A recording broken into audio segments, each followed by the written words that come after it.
Discover your calling. When I was growing up, my father said something to me I will never forget.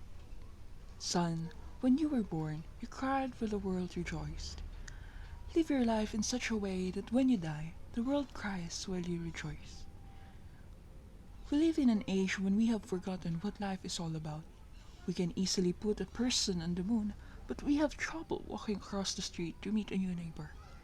We can fire a missile across the world with pinpoint accuracy, but we have trouble keeping a date with our children to go to the library. We have email, fax machines, and digital phones so that we can stay connected, and yet we live in a time where human beings have never been less connected. We have lost touch with our humanity. We have lost touch with our purpose. We have lost touch of the things that matter the most. And so, as we start this book, I respectfully ask you, who will cry when you die? How many lives will you touch while you have the privilege to walk this planet? What impact your life on the generations that follow you? And what legacy will you leave behind after you have taken your last breath? One of the lessons I have learned in my own life is that if you don't act on life, life has a habit of acting on you. The days slip into weeks, the weeks slip into months, and the months slip into years. Pretty soon it's all over and you are left with nothing more than a heart filled with regret over a half life lived. George Bernard Shaw was asked on his deathbed, what would you do if you had lived your life all over again? He reflected, then replied with a deep sigh, I'd like to be a person I could have been, but never was. I've written this book so that this will never happen to you.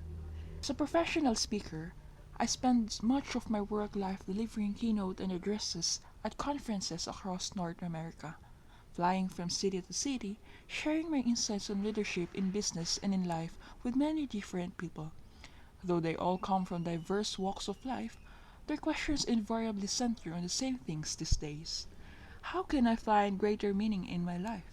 How can I make lasting contribution through my work? And how can I simplify so that I can enjoy the journey of life before it is too late?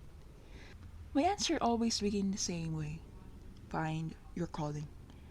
I believe we all have special talents that are just waiting to be engaged in a worthy pursuit.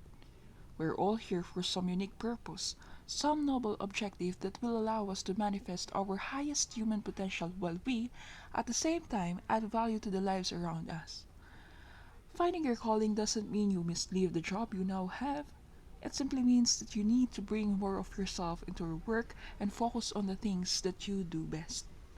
It means that you have to stop waiting for other people to make the changes you desire and, as Mahatma Gandhi noted, be the change you wish to see most in your world. And once you do, your life will change.